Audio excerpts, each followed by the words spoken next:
Salomão foi, e é também uma figura bíblica, de que hoje ainda se fala e falará muito. Um homem que inspira sermões, filmes, um espelho para muitos. Ele foi contemplado com um carisma concedido a poucos, ou a nenhum outro homem. A sua riqueza, o seu esplendor, a sua fama, a sua sabedoria, o status de maior de todos, chegaram até os confins da terra. Como garantia que nunca existiria antes um rei como ele, e nunca viria a existir depois dele, segundo a promessa divina, Salomão se tornou símbolo da riqueza, símbolo da ostentação, o homem mais poderoso da terra. E como a quem muito for dado a muito será cobrado, ele não soube lidar com poder e autoridade. Ele se achou grande, grande demais, e por consequência de seus pecados, a fatura chegou. Vem comigo nessa história. Quando se fala de sabedoria e poder, é quase que imediato e não tem como ser diferente lembrar de Salomão. A sua riqueza, esplendor e magnificência foram traduzidos em ouro, palácios, construções grandiosas, o Templo de Jerusalém, que mais tarde foi destruído e reconstruído por Herodes. Verdadeiramente, um homem levantado por Deus, com poder e autoridade. Salomão foi ungido rei de Israel pelo sacerdote Zadok e pelo profeta Natã, depois de uma tentativa frustrada de Adonias de ascender ao poder monárquico sobre a égide do já envelhecido rei Davi, o homem que foi segundo o coração de Deus, instruído pelo seu pai Davi a se esforçar e ser maduro em suas ações como rei e obedecer ao Senhor, Salomão inicia seu governo com a pesada responsabilidade de suceder a um grande rei e com o desafio de governar uma nação em plena ascensão militar. Na sua juventude ainda, Salomão ora a Deus, pedindo sabedoria para dirigir o povo de Israel, o que é atendido pelo Senhor, com um acréscimo por Deus de muitas outras bênçãos ao rei. Assim, Salomão se torna o homem mais sábio de todos os tempos, segundo o texto sagrado, tendo um governo próspero e frutífero. Contudo, o esplendor do início do governo de Salomão começa a se transformar em um grande pesadelo, para ele e para a nação de Israel. E a causa de tudo isso chama-se autoridade, status, grandeza e o pecado. Assim como Sansão, a beleza cegou seus olhos para o Senhor, e a vida cobrou um preço caro demais. Além da filha de Faraó, o rei Salomão amou muitas mulheres estrangeiras, as moabitas, que tendo vários deuses, os principais, Quemos e Aserá, elas eram cultuadas. Os amonitas, povo cruel, tendo como Milcom e Moloque, seu deus mais adorado, um deus do fogo e o rosto de bezerro, e as crianças ali eram sacrificadas a esse deus. Os edomitas tinham o seu deus da fertilidade. As etéias, oriundas dos povos cananeus, tinham seus rituais de muita idolatria. Astarote, a deusa dos Sidônios, a deusa mais importante da Fenícia, chamada Rainha dos Céus. Frequentemente ela é associada ao deus Sol, Baal. Ela se equivale à deusa Semíramis da Babilônia, com Baal, o deus Sol Nimrod.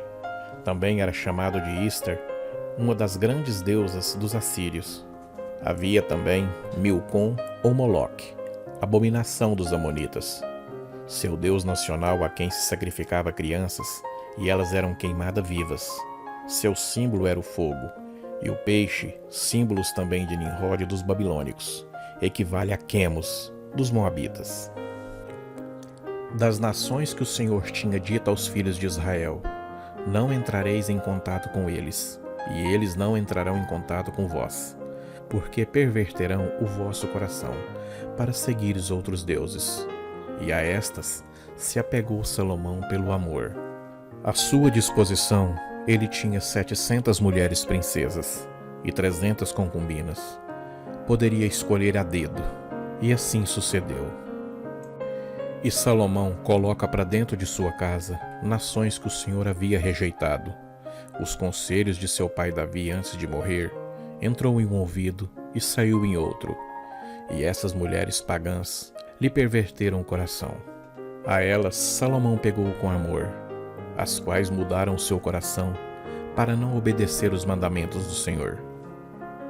Sendo já velho, suas mulheres lhe convenceram para seguir outros deuses, e o seu coração não era todo fiel para com o Senhor, como fora de Davi seu pai. Salomão seguiu a Astarote, deusa dos Sidônios, e a Milcom, abominação dos Amonitas. E isso mudou o coração do rei de modo que ele começou a ter práticas idólatras, servindo e cultuando a outros deuses. Salomão não era mais integralmente fiel ao Senhor, porque estabeleceu na sua vida deuses pagãos. Então o Senhor disse a Salomão: porque fizeste isso, não guardaste as minhas alianças e os meus estatutos, que eu vos tenho mandado, eu certamente rasgarei o reino de você e o darei a seu servo. No entanto, eu não vou fazê-lo em seus dias, por causa de seu pai Davi. Vou rasgá-lo da mão do teu filho. Agora o Senhor levantou contra Salomão um adversário, Hadade, o Edomita. O Senhor também levantou outro adversário contra ele, Rezon, filho de Eliada. Então, o servo de Salomão, Jeroboão, filho de Nebate, também se rebelou contra o rei. Diante de tais pecados cometidos, Salomão suscita para si a ira de Deus, a qual se manifesta por meio de inimigos da divisão do reino de Israel. E essa divisão se transformou em dois, o reino do norte e o reino do sul.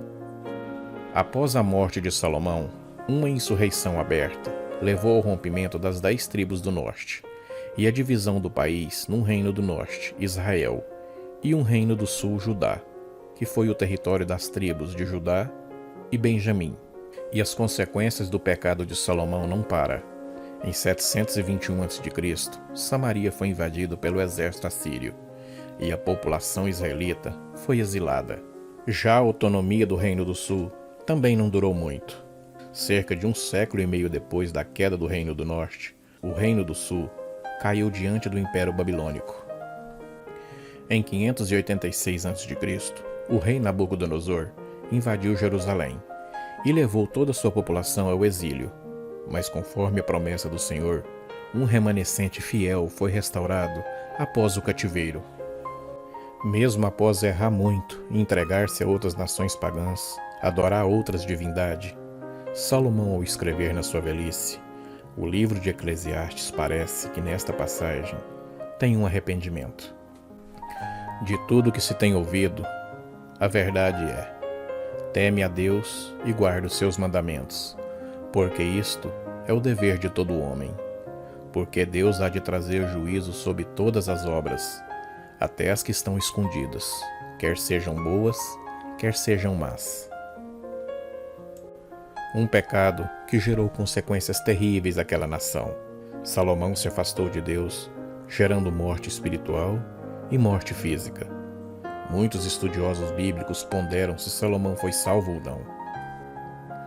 Um triste fim para quem começou tão bem e gozou das ricas bênçãos de Deus, prosperando materialmente mais do que qualquer outro dos seus servos aqui na terra.